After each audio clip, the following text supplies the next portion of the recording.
Stop relying on luck. You control your thoughts, and your thoughts control how you live your life. Take control. Once you realize that anything that has ever happened to you is partially due to what you have done, you change your perspective on your life. You go from reactive to proactive. Getting yourself from where you are in life to where you want to be can be broken down into a few simple basic ideas and steps that you can implement whenever and as soon as you would like to. Fortunately for you, I've already told you the first step, and that's to stop relying on luck. Some people think that timing controls what they do, when they do it, how they do it. Outside external factors control what they can do. But the reality of it is, external factors such as luck, other people's actions, markets, whatever, are only parts and roles of it that shouldn't be what control you. You need to take initiative and take action on yourself and stop relying on other things to be at the perfect timing, the perfect setting, the perfect layout. There is no perfect layout. You either do it or you don't. Now, I'm not saying luck isn't real. Luck definitely has some sort of impact. You could be more fortunate, you could be more adapt and prepared at certain times for certain situations than other people, and that's just luck. Maybe you step into a door, through a door before the person behind you, and that gives you, you're the 1,000th customer and you just got $1,000. That's luck. You didn't know that. You just had a fortunate experience and outcome happen to you. But what you need to do to improve your luck is to put yourself in these situations where you can get this benefit from that. What do I mean by that?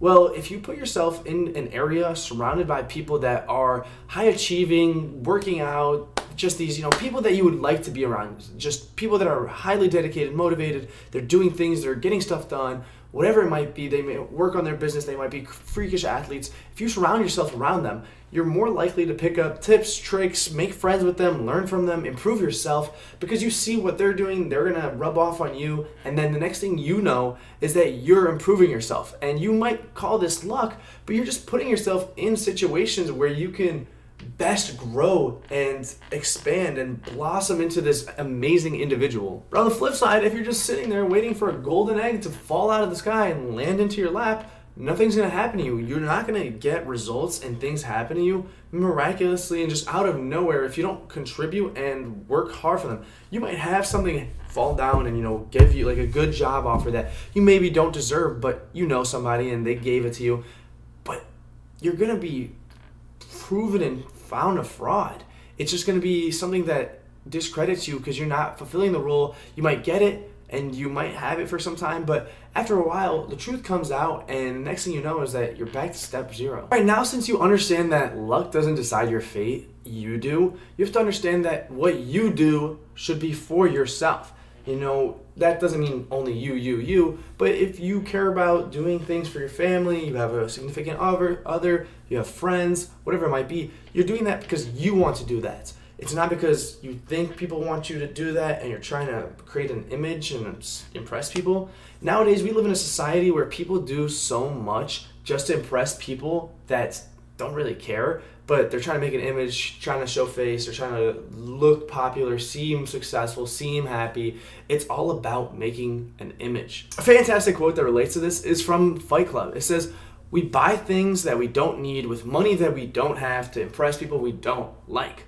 Why would you do that? Why would you spend your time, energy, money, whatever it is, to impress people with things that you don't want, things that you don't need, things you can't realistically afford to create an image? You're just playing into a role, and next thing you know, you're just really hurting yourself in the long run. There's a lot of resources you can lose. Money, your house, food, but the most valuable is your time. If you're giving up your time to impress people that don't care about you and really don't need you to impress them, you're giving up the one resource that you will never be able to get back. Too many people spend their entire lives playing a popularity contest, trying to impress people and become somebody that seems like they're happy. They post on social media, they're traveling, they're just trying to do whatever possible to make it seem as if they are happy, successful, doing great, and so that other people would be jealous of them, whatever it might be, just to create an image. As I'm saying that pretty frequently. So now that you know that you should be doing what you truly want and not what other people will be impressed by, what do you want? You need to figure this out for your journey.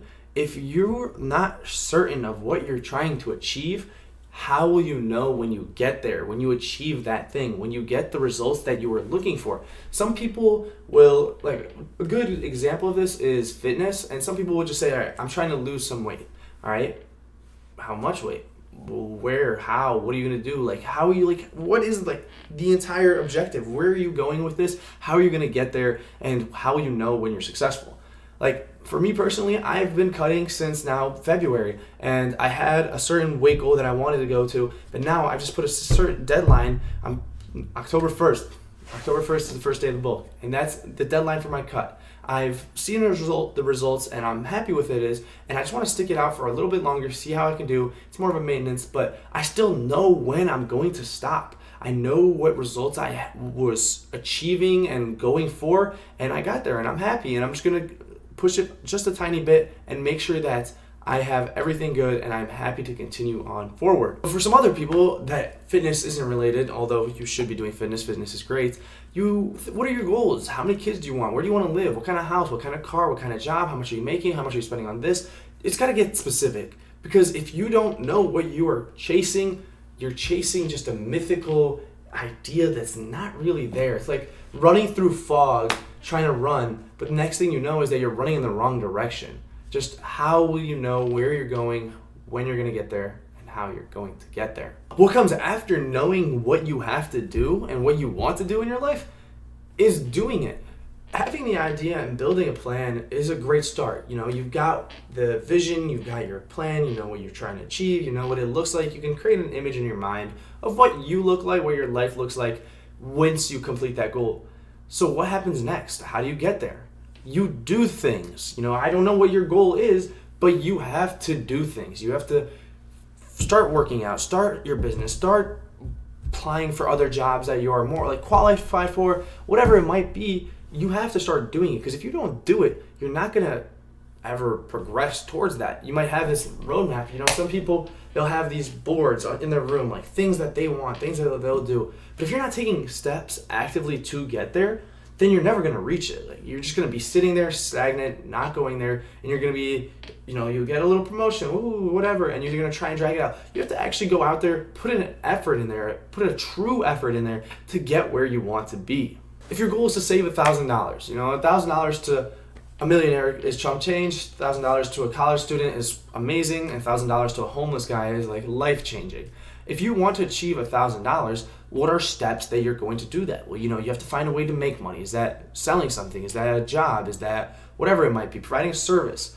And then you're going to figure out, what do you do and have to do necessarily to continue getting that $1,000? Saving, working, cutting down your expenses, whatever it might be. You have to take action to get towards that goal. My final idea that I want to talk about is manifestation. An idea that is very split. Some people are big haters of it. They're not fans. They think it's a bunch of baloney. And some people are 100% for it. They're supporting it. They believe and understand that if you envision yourself as somebody that can do something, you will be that person that can do something. If you're envisioning yourself as somebody that can't do something, you won't be able to. There's a saying that says, if you think you can or if you think you can't, either way you're right. Because if you think you can't do something, you're not going to try doing it, and you're not going to put your full on effort to getting that done, and you'll never be able to do it. So you're right. If you think you can do it, you're going to put your effort into it, you're going to try your hardest, you're going to work on it, and you're going to get results. You're going to do it. You have to have the courage in yourself to state what you want, believe what you want, and then chase what you want. If you're not somebody that believes in yourself and somebody that doesn't believe that you can do whatever you want, then you have no first step. You're not going anywhere. You're not going to get to where you want to be. You're not going to get to your goals. People are going to not care because you're not going to work towards it. You're not going to do something. If you don't believe in you, other people won't believe in you. If you believe in yourself, there's a high likelihood that there will be somebody that believes in you too. Having the right attitude for whatever it might be. And it might not even be goals. It might be your relationship. It might be practicing for a triathlon, whatever it might be. Having the right attitude towards a task, towards something that you want to do is game changing. If you don't have the right attitude, you're not going to get progress. If you do have the right attitude, you're already starting there. You're steps ahead because you're there. You're mentally prepared and mentally open and ready. Like, you're just eager to do it. You want to do it. You believe in yourself. You have so much energy. You have so much more to give out an effort from yourself. And then once you start doing it, you're going to see that there's other people doing it as well. You're going to find people, you're going to network with them, you're going to find that what works for them, what works for you, share information,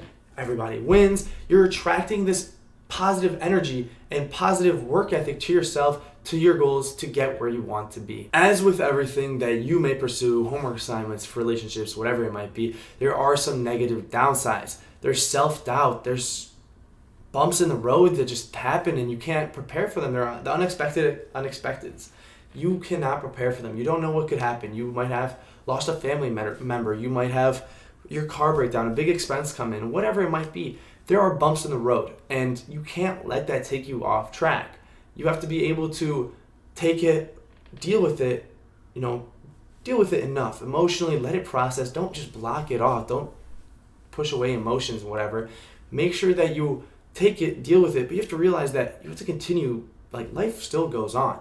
Time doesn't stop. People are still doing, the world is still running. You can't just hide away. You have to give yourself positive affirmations. You have to make sure that you are mentally in a state where you can give your best effort and produce the best results. It's very common for me to see people talk negatively about themselves, and I think it's absurd.